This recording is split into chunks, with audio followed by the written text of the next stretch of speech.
ओ हमनवा तुम देना साथ मेरा सीरियल का एपिसोड सबसे पहले देखने के लिए वीडियो को लाइक करें और हमारे चैनल एक्सप्लेनेशन हब को सब्सक्राइब करें। ये क्या कर दिया तुमने? हवन कुंड की अग्नि को बुझाना आप शगुन होता है। शगुन सिर्फ हवन कुंड की अग्नि नहीं बुझाई है, मेरे दुखों की चिता बुझाई है जो 4 साल से चल रही थी, जो आग में जल रही। मेरी मांग में सिंदूर की आड़ में आपने शमशान की भस्म डाला। वो मंगलसूत्र जिसे पवित्र माना जाता, जिसे आपका नाम लेकर पहनती थी मैं, उसे आपने मेरे गले का फंदा बना दिया।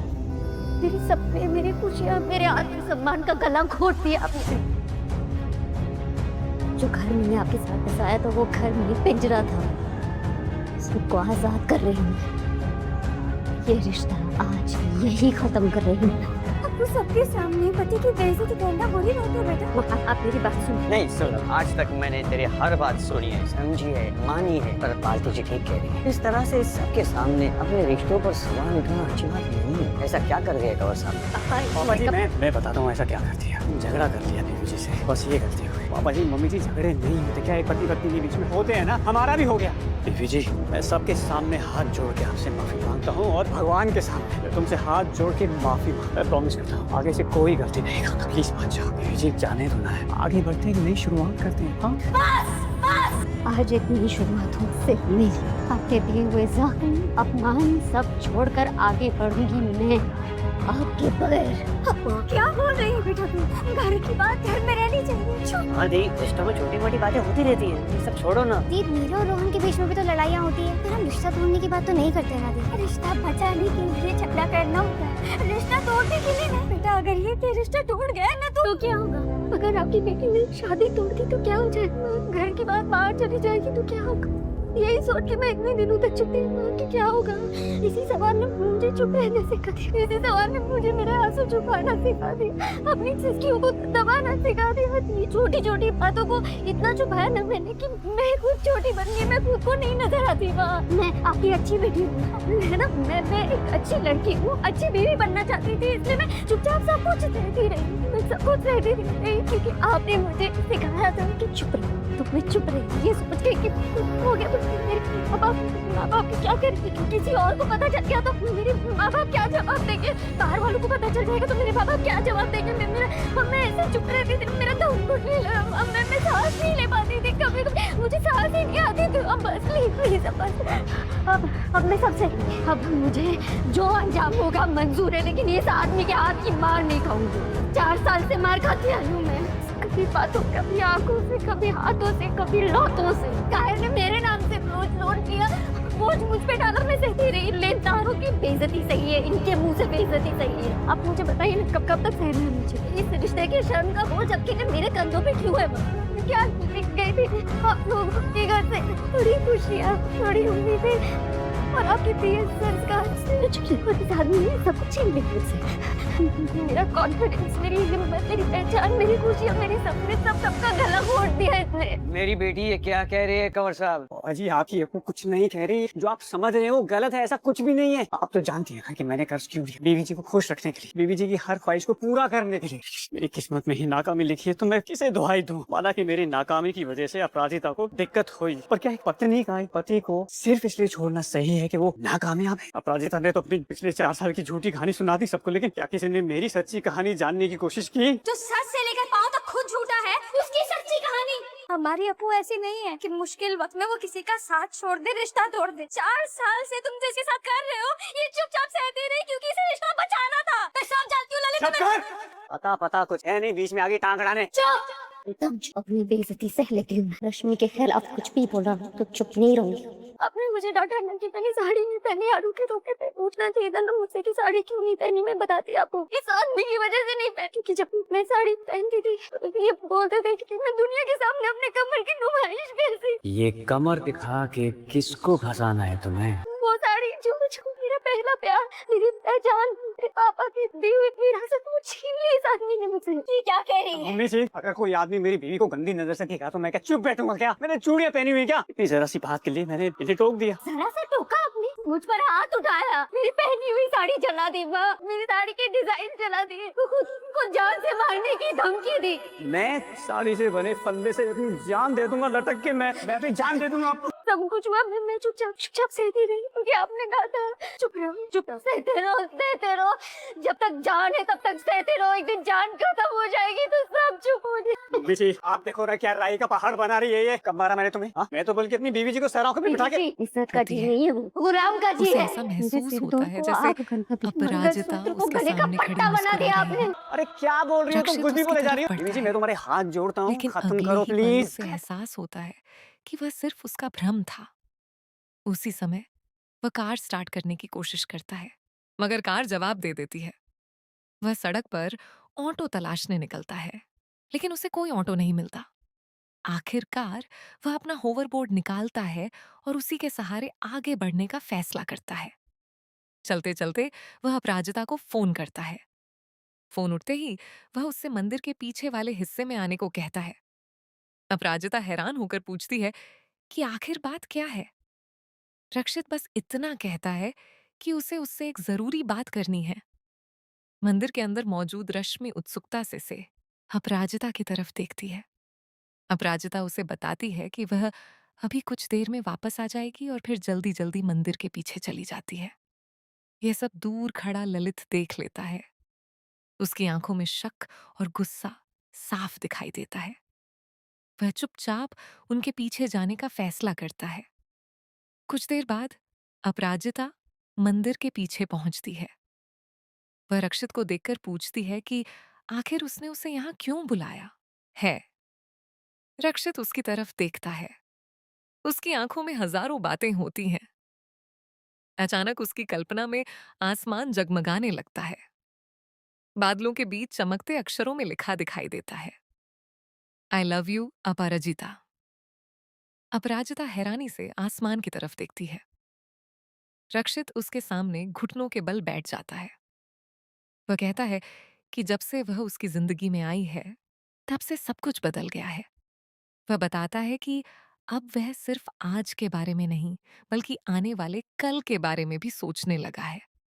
उसे लगता है कि अगर अपराजिता हंसती है तो उसकी दुनिया रोशन हो जाती है, और अगर वह रोती है तो जैसे उसकी पूरी दुनिया अंधेरी हो जाती है।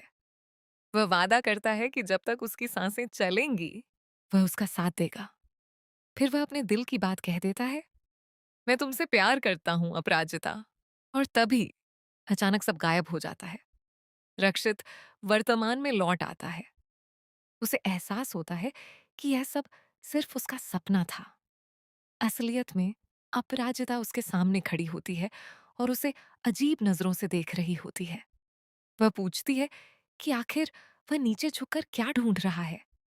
रक्षित कुछ कहने ही वाला होता है कि अपराजिता भी नीचे झुक जाती है। उसी पल उसकी नजर अपराजिता के गले में पड़े मंगलसूत्र पर पड़ती थे। है समय जैसे वहीं रुक जाता है। उसके चेहरे का रंग उड़ जाता है। आंखों में मौजूद सारे सपने पल भर में बिखर जाते हैं। दिल के अंदर जैसे कोई तेज वार कर देता है। रक्षित कुछ बोल ही नहीं पाता। उसी समय पीछे से एक आवाज आती है, बीवी जी। ललित वहां पहुंच चुका होता है। वह मुस्कुराते हुए अपराजिता के पास आता है। फिर उसकी नजर रक्षित पर पड़ती है। वह बड़े आत्मविश्वास से अपना परिचय देता है। अपराजिता भी रक्षित को ललित से मिलवाती है। रक्षित मजबूरी में मुस्कुराने की कोशिश करता है, लेकिन उसके अंदर सब कुछ टूट चुका होता है। अपराजिता फिर उससे पूछती है कि आखिर वह क्या कहना चाहता था। रक्षित कुछ पल चुप रहता है, फिर से बेहद मुश्किल से कहता है कि अब वह बात जरूरी नहीं रही। उसकी आवाज में दर्द साफ महसूस होता है। तभी रामगोपाल वहां पहुंच जाते हैं। रक्षित खुद को संभालते हुए बताता है कि उसे आराध्या की सगाई के बारे में पता चला था, इसलिए वह बधाई देने आया है। रामगोपाल खुशी खुशी उसे अंदर चलने का निमंत्रण देते हैं। रक्षित मना नहीं कर पाता। वह अपने टूटे हुए दिल को छिपाकर उनके साथ अंदर चला जाता है। अंदर सगाई की रस्में शुरू हो चुकी होती हैं। रोहन और आराध्या एक दूसरे को अंगूठी पहनाते हैं। चारों तरफ खुशियों का माहौल होता है, लेकिन उसी भीड़ में खड़ा रक्षित अंदर ही अंदर बिखर रहा होता है। उसे अपराजिता के साथ बिताया हर पल याद आने लगता है। उसकी मुस्कान, उसकी बातें, उसकी हिम्मत, सब कुछ उसकी आंखों के सामने घूमने लगता है। अपराजिता उसकी खामोशी नोटिस करती है। वह उससे पूछती है कि क्या हुआ है? रक्षित झूठी मुस्कान के साथ कहता है, कुछ नहीं। लेकिन उसकी आंखें उसकी सच्चाई बयान कर रही होती हैं। थोड़ी देर बाद वह चुपचाप वहां से निकलने लगता है। दूसरी तरफ अपराजिता फैसला कर चुकी होती है कि अब वह और चुप नहीं रहेगी। वह वह ललित को एक तरफ ले जाती है। उसकी आंखों में अब डर नहीं, बल्कि गुस्सा दिखाई देता है। वह साफ कहती है कि अब उसका खेल खत्म होने वाला है। ललित मन ही मन मुस्कुराता है। उसे लगता है कि आज वह हमेशा के लिए अपराजिता की आवाज बंद कर देगा। उधर अपराजिता रक्षित को ढूंढती है, लेकिन रामगोपाल उसे बताते हैं कि शायद रक्षित जा चुका है। अपराजिता थोड़ा परेशान हो जाती है। उसे समझ नहीं आता कि अचानक रक्षित इतना बदल क्यों गया। इसी बीच ललित पूरे बायकैकिया परिवार के सामने एक नया नाटक शुरू कर देता है। वह सबके सामने भावुक बनने की कोशिश करता है। वह कहता है कि वह अपराजिता को अपने साथ भोपाल ले जाना चाहता है। वह अपनी सारी गलतियों के लिए माफी मांगता है। फिर वह दावा करता है कि वह अपराजिता के साथ दोबारा 7 फेरे लेना चाहता है। सब लोग हैरानी से उसकी बातें सुनते हैं। ललित अपनी जेब से सिंदूर निकालता है। वह अपराजिता की मांग भरने गए के लिए हाथ बढ़ाता है, लेकिन इससे पहले कि वह ऐसा कर पाए,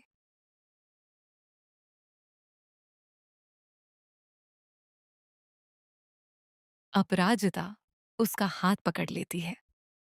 उसकी आंखों में आग होती है, चेहरे पर दृढ़ता होती है, और पहली बार ऐसा लगता है कि अब वह किसी भी कीमत पर झुकने वाली नहीं है। ललित भी समझ जाता है होती है। उसे ऐसा महसूस होता है जैसे अपराजिता उसके सामने खड़ी मुस्कुरा रही हो। रक्षित उसकी तरफ बढ़ता है, लेकिन अगले ही पल उसे एहसास होता है कि वह सिर्फ उसका भ्रम था। उसी समय वह कार स्टार्ट करने की कोशिश करता है, मगर कार जवाब दे देती है। वह सड़क पर ऑटो तलाशने निकलता है, लेकिन उसे कोई ऑटो नहीं मिलता। आखिरकार वह अपना होवरबोर्ड निकालता है और उसी के सहारे आगे बढ़ने का फैसला करता है। चलते चलते वह अपराजिता को फोन करता है। फोन उठते ही वह उससे मंदिर के पीछे वाले हिस्से में आने को कहता है। अपराजिता हैरान होकर पूछती है कि आखिर बात क्या है। रक्षित बस इतना कहता है कि उसे उससे एक जरूरी बात करनी है। मंदिर के अंदर मौजूद रश्मि उत्सुकता से अपराजिता की तरफ देखती है। अपराजिता उसे बताती है कि वह अभी कुछ देर में वापस आ जाएगी और फिर जल्दी जल्दी मंदिर के पीछे चली जाती है। यह सब दूर खड़ा ललित देख लेता है। उसकी आंखों में शक और गुस्सा साफ दिखाई देता है। वह चुपचाप उनके पीछे जाने का फैसला करता है। कुछ देर बाद अपराजिता मंदिर के पीछे पहुंचती है। वह रक्षित को देखकर पूछती है कि आखिर उसने उसे यहां क्यों बुलाया है। रक्षित उसकी तरफ देखता है। उसकी आंखों में हजारों बातें होती हैं। अचानक उसकी कल्पना में आसमान जगमगाने लगता है। बादलों के बीच चमकते अक्षरों में लिखा दिखाई देता है, आई लव यू अपराजिता। अपराजिता हैरानी से आसमान की तरफ देखती है। रक्षित उसके सामने घुटनों के बल बैठ जाता है। वह कहता है कि जब से वह उसकी जिंदगी में आई है, तब से सब कुछ बदल गया है।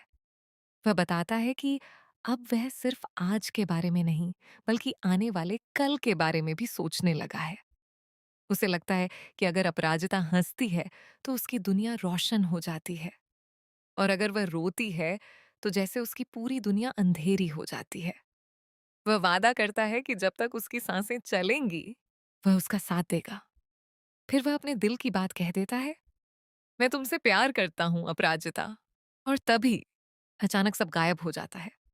रक्षित वर्तमान में लौट आता है।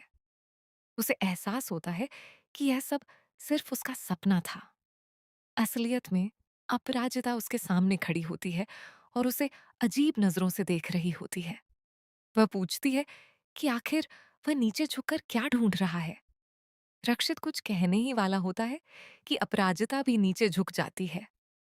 उसी पल उसकी नजर अपराजिता के गले में पड़े मंगलसूत्र पर पड़ती थे। है समय जैसे वहीं रुक जाता है। उसके चेहरे का रंग उड़ जाता है। आंखों में मौजूद सारे सपने पल भर में बिखर जाते हैं। दिल के अंदर जैसे कोई तेज वार कर देता है। रक्षित कुछ बोल ही नहीं पाता। उसी समय पीछे से एक आवाज आती है, बीवी जी। ललित वहां पहुंच चुका होता है। वह मुस्कुराते हुए अपराजिता के पास आता है। फिर उसकी नजर रक्षित पर पड़ती है। वह बड़े आत्मविश्वास से अपना परिचय देता है। अपराजिता भी रक्षित को ललित से मिलवाती है। रक्षित मजबूरी में मुस्कुराने की कोशिश करता है, लेकिन उसके अंदर सब कुछ टूट चुका होता है। अपराजिता फिर उससे पूछती है कि आखिर वह क्या कहना चाहता था। रक्षित कुछ पल चुप रहता है। फिर से बेहद मुश्किल से कहता है कि अब वह बात जरूरी नहीं रही। उसकी आवाज में दर्द साफ महसूस होता है। तभी रामगोपाल वहां पहुंच जाते हैं। रक्षित खुद को संभालते हुए बताता है कि उसे आराध्या की सगाई के बारे में पता चला था, इसलिए वह बधाई देने आया है। रामगोपाल खुशी खुशी उसे अंदर चलने का निमंत्रण देते हैं। रक्षित मना नहीं कर पाता। वह अपने टूटे हुए दिल को छिपाकर उनके साथ अंदर चला जाता है। अंदर सगाई की रस्में शुरू हो चुकी होती हैं। रोहन और आराध्या एक दूसरे को अंगूठी पहनाते हैं। चारों तरफ खुशियों का माहौल होता है, लेकिन उसी भीड़ में खड़ा रक्षित अंदर ही अंदर बिखर रहा होता है। उसे अपराजिता के साथ बिताया हर पल याद आने लगता है। उसकी मुस्कान, उसकी बातें, उसकी हिम्मत, सब कुछ उसकी आंखों के सामने घूमने लगता है। अपराजिता उसकी खामोशी नोटिस करती है। वह उससे पूछती है कि क्या हुआ है। रक्षित झूठी मुस्कान के साथ कहता है, कुछ नहीं। लेकिन उसकी आंखें उसकी सच्चाई बयान कर रही होती हैं। थोड़ी देर बाद वह चुपचाप वहां से निकलने लगता है। दूसरी तरफ अपराजिता फैसला कर चुकी होती है कि अब वह और चुप नहीं रहेगी। वह वह ललित को एक तरफ ले जाती है। उसकी आंखों में अब डर नहीं, बल्कि गुस्सा दिखाई देता है। वह साफ कहती है कि अब उसका खेल खत्म होने वाला है। ललित मन ही मन मुस्कुराता है। उसे लगता है कि आज वह हमेशा के लिए अपराजिता की आवाज बंद कर देगा। उधर अपराजिता रक्षित को ढूंढती है, लेकिन रामगोपाल उसे बताते हैं कि शायद रक्षित जा चुका है। अपराजिता थोड़ा परेशान हो जाती है। उसे समझ नहीं आता कि अचानक रक्षित इतना बदल क्यों गया। इसी बीच ललित पूरे बायकैकिया परिवार के सामने एक नया नाटक शुरू कर देता है। वह सबके सामने भावुक बनने की कोशिश करता है। वह कहता है कि वह अपराजिता को अपने साथ भोपाल ले जाना चाहता है। वह अपनी सारी गलतियों के लिए माफी मांगता है। फिर वह दावा करता है कि वह अपराजिता के साथ दोबारा 7 फेरे लेना चाहता है। सब लोग हैरानी से उसकी बातें सुनते हैं। ललित अपनी जेब से सिंदूर निकालता है। वह अपराजिता की मांग भरने गए के लिए हाथ बढ़ाता है, लेकिन इससे पहले कि वह ऐसा कर पाए,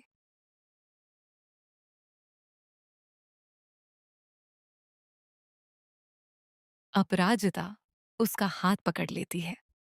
उसकी आंखों में आग होती है, चेहरे पर दृढ़ता होती है, और पहली बार ऐसा लगता है कि अब वह किसी भी कीमत पर झुकने वाली नहीं है। ललित भी समझ जाता है। अपराजिता उसकी खामोशी नोटिस करती है। वह उससे पूछती है कि क्या हुआ है। रक्षित झूठी मुस्कान के साथ कहता है, कुछ नहीं। लेकिन उसकी आंखें उसकी सच्चाई बयान कर रही होती हैं। थोड़ी देर बाद वह चुपचाप वहां से निकलने लगता है। दूसरी तरफ अपराजिता फैसला कर चुकी होती है कि अब वह और चुप नहीं रहेगी। वह वह ललित को एक तरफ ले जाती है। उसकी आंखों में अब डर नहीं, बल्कि गुस्सा दिखाई देता है। वह साफ कहती है कि अब उसका खेल खत्म होने वाला है। ललित मन ही मन मुस्कुराता है। उसे लगता है कि आज वह हमेशा के लिए अपराजिता की आवाज बंद कर देगा। उधर अपराजिता रक्षित को ढूंढती है, लेकिन रामगोपाल उसे बताते हैं कि शायद रक्षित जा चुका है। अपराजिता थोड़ा परेशान हो जाती है। उसे समझ नहीं आता कि अचानक रक्षित इतना बदल क्यों गया। इसी बीच ललित पूरे बायकैकिया परिवार के सामने एक नया नाटक शुरू कर देता है। वह सबके सामने भावुक बनने की कोशिश करता है। वह कहता है कि वह अपराजिता को अपने साथ भोपाल ले जाना चाहता है। वह अपनी सारी गलतियों के लिए माफी मांगता है। फिर वह दावा करता है कि वह अपराजिता के साथ दोबारा 7 फेरे लेना चाहता है। सब लोग हैरानी से उसकी बातें सुनते हैं। ललित अपनी जेब से सिंदूर निकालता है। वह अपराजिता की मांग भरने गए के लिए हाथ बढ़ाता है, लेकिन इससे पहले कि वह ऐसा कर पाए,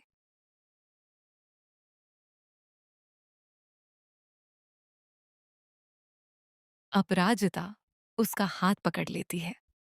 उसकी आंखों में आग होती है, चेहरे पर दृढ़ता होती है, और पहली बार ऐसा लगता है कि अब वह किसी भी कीमत पर झुकने वाली नहीं है।